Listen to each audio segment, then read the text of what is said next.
chefs transmettent aux jeunes, mais aussi à leurs équipes, aux autres chefs, aux agriculteurs, aux consommateurs.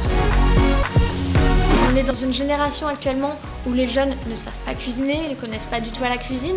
Comment apprendre aux jeunes à découvrir les aliments, comment cuisiner, mais aussi par exemple entre chefs, parce qu'il y a des chefs qui ont des spécialisations complètement différentes.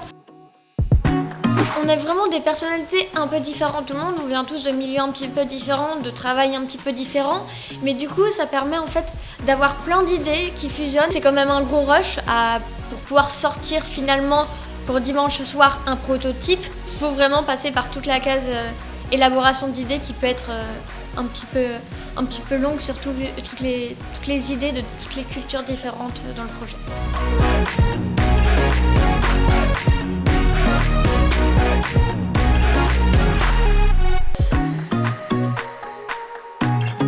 Ça s'est plutôt bien passé. On a eu des retours hyper constructifs. On a eu l'impression que l'idée avait intéressé les experts qui sont venus. Ça nous a challengés sur des choses à approfondir et à creuser décidément.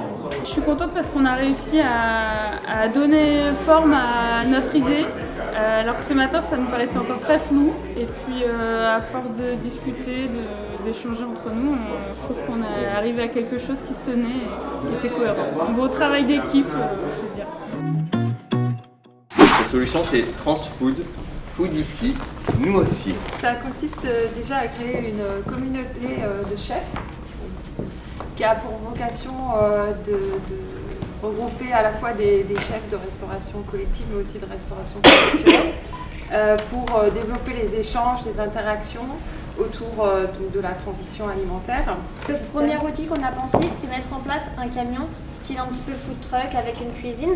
Donc c'est un camion qui se déplacerait dans la région, dans les différentes villes, pour faire découvrir du coup auprès des consommateurs des produits, des repas, mais aussi mettre en place du coup un site internet avec un blog, donc partager des événements, partager par exemple des recettes de cuisine qui sont interactives et collaboratives, faire toute une partie vidéo avec le live des événements en direct, mais aussi de retrouver en replay toutes les vidéos passées, et en plus une carte un petit peu interactive qui permet de retrouver tous les producteurs et les chefs de la région qui collaborent avec nous et découvrir un petit peu ce qu'ils font.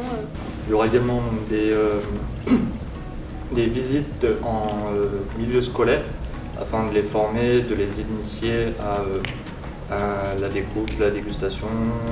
On a également prévu de faire visiter donc, des cuisines, des fermes, des conserveries, des légumeries. Proposer des défis à la communauté, par exemple une recette végétarienne qui ait bon goût, qui soit bien acceptée et avec des produits locaux, ou un repas zéro déchet, ou un repas avec des produits bio mais un coût matière première qui soit réduit. Et donc ces défis pourraient être résolus en équipe avec à la fois des chefs de restauration commerciale, des chefs de restauration collective, même toute une équipe au sein d'une cantine. Et les élèves aussi participeraient à résoudre des défis dans l'idée qu'ils mettent la main à la pâte et qu'il y ait cette notion vraiment d'expérience et de pratique. Ensuite, il y aurait une notion de capitalisation. Tous ces défis pourraient être capitalisés et en faire bénéficier toute la communauté. Donc dans un état d'esprit collaboratif et pas compétitif, ça vous l'avez compris. Et le public scolaire sera une première étape, mais si ça marche bien, on pourrait l'étendre ensuite à un public dans la restauration hospitalière, les maisons de retraite, les restaurants d'entreprise.